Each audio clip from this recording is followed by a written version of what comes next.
Halo teman-teman, jumpa lagi di channel Oldboy Story. Channel yang akan mereview ringkasan alur cerita dari berbagai jenis film yang tentunya akan sangat menarik untuk kalian simak dan nikmati. Pada kesempatan kali ini, Oldboy Story akan membahas alur kisah dari sebuah film yang berjudul Like Plan. Film ini dirilis pada tahun 2005 dan dipersembahkan oleh Touchstone Pictures bersama Imagine Entertainment. Dibintangi oleh Jodie Foster yang memerankan sosok Kyle, Peter Sarsgaard yang berperan sebagai Carson, Sean Bean yang memerankan sosok Kapten Rich, Stephanie yang diperankan oleh Kate Behan, Asaf Cohen yang memerankan sosok Ahmad, serta turut didukung oleh beberapa aktor dan aktris lainnya. Seperti biasa, tidak lupa saya ingatkan kepada teman-teman untuk mengklik tombol like, subscribe, dan aktifkan lonceng notifikasinya agar terus mendapatkan update video terbaru dari channel ini. Serta perlu untuk kalian ketahui bahwa konten ini full spoiler.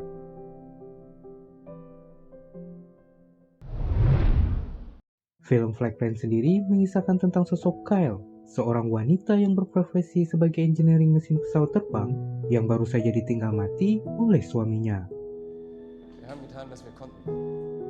Depresi karena kehilangan orang yang begitu ia sayangi tersebut, Kyle yang menetap di Jerman lantas memutuskan pulang ke Amerika untuk menenangkan diri dan menguburkan jasad sang suami di tanah kelahirannya itu.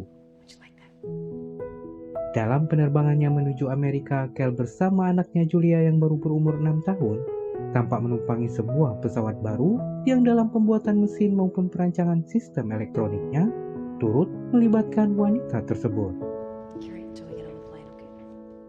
Setelah masuk ke pesawat, Kyle dan anaknya sempat kembali dibuat sedih saat melihat peti mati suaminya yang tengah diangkut menuju ruangan kargo. Untuk menunjukkan rasa kehilangannya, Julia lalu membuat sebuah gambar hati pada kaca jendela pesawat yang mengembun. Tidak seperti anak para penumpang pesawat lainnya, anak Kyle itu cenderung sangat pendiam dan minim beraktivitas, sehingga membuat keberadaannya nampak kurang begitu menonjol. Lanjut cerita, setelah pesawat lepas landas atas izin ibunya, Julia kemudian pindah ke kursi belakang yang kosong, sementara Kyle sendiri lantas tertidur akibat kelelahan yang dirinya rasakan. Namun saat bangun dari tidurnya yang berlangsung cukup lama inilah, Kyle akhirnya menyadari bahwa Julia telah menghilang. Mengetahui akan keberadaan anaknya yang tidak lagi terlihat, Kyle sempat menanyai seorang pria yang duduk cukup dekat dengan dirinya. Sayangnya menurut pria bernama Carson tersebut, dia sama sekali tidak melihat seorang gadis kecil yang berkeliaran di sekitar tempat itu.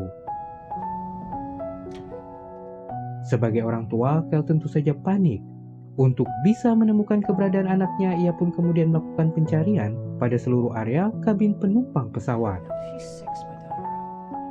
Tetapi kendati telah mencari kemanapun, Kyle tetap tidak menemukannya. Baik awak kabin maupun penumpang pesawat lainnya, mereka semua sama sekali tidak pernah melihat keberadaan anak tersebut. Sebagai bentuk perhatian atas masalah yang menimpa salah satu penumpang pesawat, pengumuman terhadap anak yang hilang pun segera diberitakan. Mendapatkan respon seperti itu, Kyle nampak sedikit tenang dan mau dibujuk oleh para pramugari untuk kembali ke kursinya. Sialnya tidak berselang beberapa lama kemudian, Kyle harus lagi-lagi dibuat kaget dan kesal atas pernyataan seorang pramugari bernama Stephanie yang menyatakan bahwa anaknya tidak pernah terdaftar dalam manifest penumpang pesawat. Mendapati dirinya yang dianggap telah berbohong, wanita itu lalu menekan seorang pramugari bernama Fiona yang sebelum keberangkatan berdiri di pintu masuk pesawat yang seharusnya bisa dengan jelas melihat keberadaan anaknya Julia. Untuk mendukung argumennya, Kyle berusaha memperlihatkan boarding pass yang ia miliki. Namun saat dirinya hendak mengambil boarding pass tersebut yang tersimpan di tas ransel miliknya, Kyle baru menyadari akan tas ranselnya yang juga telah ikut menghilang. Merasa terpojok, Kyle lantas berusaha menemui kapten, tetapi usahanya itu kemudian dihentikan oleh Carson yang ternyata adalah seorang polisi pengawas penerbangan. That's his call, not yours. Atas permintaan Carson, Kapten Rich yang merupakan pilot pesawat itu lalu setuju untuk keluar. Supaya bisa memastikan kondisi Kyle tidak sedang berada di bawah pengaruh alkohol dan obat-obatan yang mungkin saja memberikan efek halusinasi, Kapten Rich sempat mencoba menanyai wanita tersebut.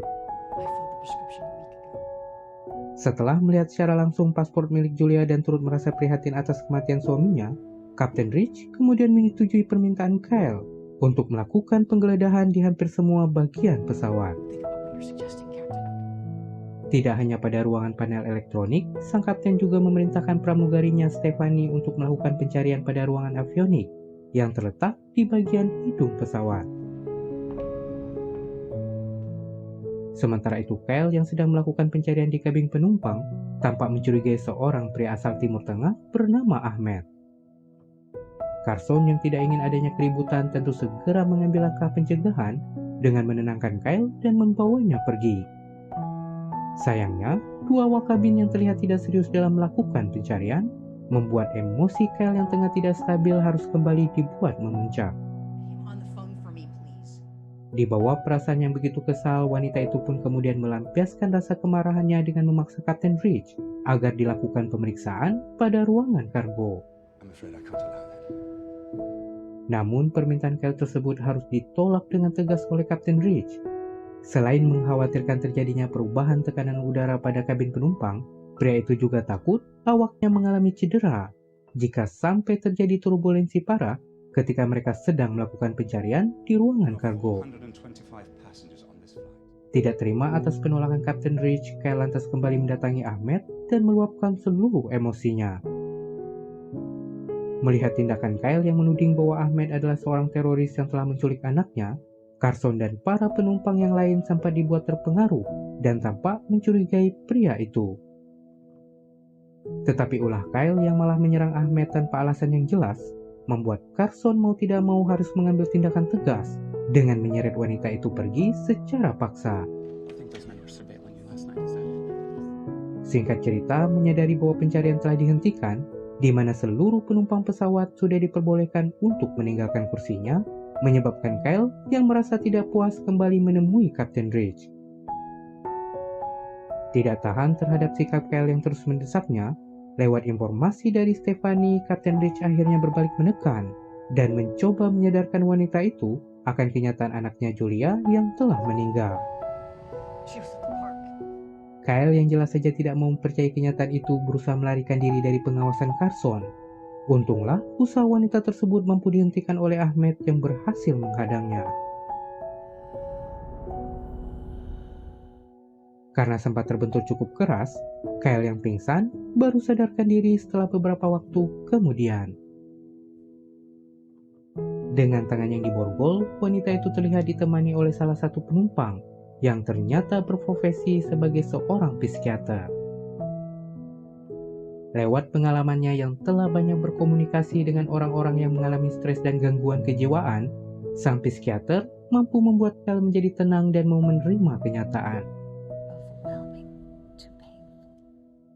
Hingga sampailah saat di mana Kyle menatap jendela pesawat, mendapati gambar hati yang masih membekas begitu jelas. Wanita itu lalu sadar bahwa keberadaan anaknya bukan hanya sekedar halusinasi. Agar lepas dari pengawasan, Kyle lalu meminta untuk diizinkan pergi ke kamar mandi. Dirinya yang mengetahui bahwa pada salah satu kamar mandi terdapat jalan pintas menuju ruangan panel listrik, kemudian memanfaatkan kesempatan itu untuk menyusup ke dalam ruangan tersebut. Lewat pengetahuan sistem elektronik pesawat yang dirinya miliki, Kyle lantas mengeluarkan masker oksigen dan mematikan lampu pada kabin pesawat yang sudah barang tentu membuat para penumpang menjadi panik. Dalam keadaan yang tengah kacau inilah, Kyle lalu mengambil kesempatan untuk keluar dari kamar mandi dan pergi menuju ruangan kargo. Sesampainya di ruangan kargo, dirinya pun segera melakukan pencarian. Tanpa segan, Kyle memecahkan kaca mobil yang ada di sana untuk memeriksa ruangan bagasi yang mungkin saja dijadikan tempat untuk menyembunyikan anaknya. Gagal menemukan anaknya pada mobil tersebut, Perhatian Kyle kemudian tertuju pada peti mati suaminya. Sayangnya setelah berhasil membuka peti mati suaminya itu, usaha Kyle akhirnya terhenti akibat kemunculan Carson yang telah menodongkan senjata. Sadar bahwa posisinya sudah terjepit, wanita itu mau tidak mau harus menuruti permintaan Carson yang memberikan perintah agar dirinya kembali ke kursi penumpang. Anehnya, setelah membawa Kyle ke kabin penumpang dan meminta salah satu pramugari untuk mengawasinya, Carson secara diam-diam kembali ke ruangan kargo yang ternyata tujuannya untuk mengambil bahan peledak dan detonator yang sebelumnya telah disembunyikan di dalam peti mati milik suami Kyle. Dari ruangan kargo, Carson kemudian masuk ke ruangan avionik, di mana di sanalah keberadaan Julia yang tengah pingsan disembunyikan. Sesudah dirinya memasang 2 buah bom dan mengaktifkan alat pemicunya, Carson lalu meninggalkan ruangan tersebut untuk menemui Kapten Ridge. Kepada Kapten Ridge, Carson lantas berbohong dengan memfitnah Kyle sebagai komplotan teroris yang meminta uang tebusan sebesar $50 juta. Tidak hanya itu, Carson juga memberikan nomor rekening sebagai tujuan transfer dan mencegah Kapten Ridge yang sempat ingin menemui Kyle untuk meminta kejelasan. Dalam mensukseskan rencananya, Carson tentulah tidak sendiri. Stephanie yang merupakan salah satu pramugari ternyata adalah seorang rekannya. Setelah memberikan konfirmasi kepada Carson bahwa uang yang Kyle minta telah ditransfer, Kapten Ridge menuju ke bandara terdekat agar bisa mendaratkan pesawat di sana. Selepas pesawat mendarat, para penumpang segera diturunkan, yang kemudian dilanjutkan dengan para awak kabin. Namun Kyle yang berusaha menemui Kapten Ridge sebelum pria itu turun dari pesawat harus dibuat begitu kebingungan dengan kata-katanya yang menyebutkan bahwa uang yang Kyle minta telah ditransfer. Sadar bahwa itu semua adalah permainan Carson yang mencoba mengkambing hitamkan dirinya, Kyle jelas tidak tinggal diam. Ia segera menghentikan niat pria itu yang ingin turun dari pesawat.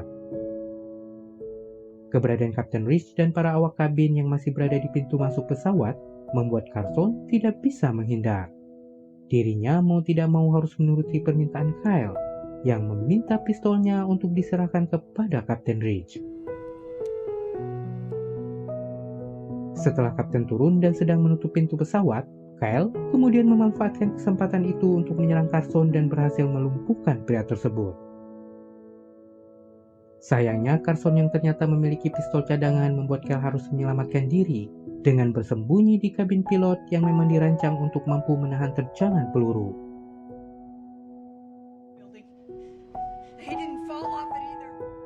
Untunglah, Carson yang terkecoh oleh tipuannya membuat wanita itu berhasil keluar dari kabin pilot dan segera pergi ke ruangan avionik yang merupakan satu-satunya bagian pesawat yang belum pernah dirinya periksa secara langsung. Pada ruangan avionik inilah, Kyle akhirnya berhasil menemukan anaknya yang tengah tidak sadarkan diri karena sebelumnya telah dibius. Tetapi Kyle tentu saja belum bisa bernafas lega, walaupun detonator bom ada di tangannya, namun Carson yang memiliki pistol jelas sangat berbahaya. Di lain sisi, Carson yang mengetahui keberadaannya di ruangan avionik segera menyusul wanita itu ke sana. Tetapi untungnya Kyle yang tidak kehilangan akal lagi-lagi berhasil mengecoh Carson. Pria itu pun harus berakhir tewas akibat terkena ledakan bomnya sendiri yang sebelumnya telah dipasang. Melihat secara langsung ledakan bom di pesawatnya membuat Kapten Ridge dan para awak kabin tentu dibuat kaget. Namun mereka jauh dibuat lebih kaget lagi saat mendapati Kyle keluar dari pesawat bersama anaknya yang semenjak awal tidak pernah mereka anggap ada. Menyadari kenyataan tersebut, Kapten Ridge jelas saja malu dan merasa bersalah. Setelah memastikan salah satu pramugarinya yang ikut terlibat ditangkap, Kapten Ridge lantas menghampiri Kyle untuk meminta maaf dan menyampaikan rasa penyesalan. Dan sampai di sini, film pun selesai.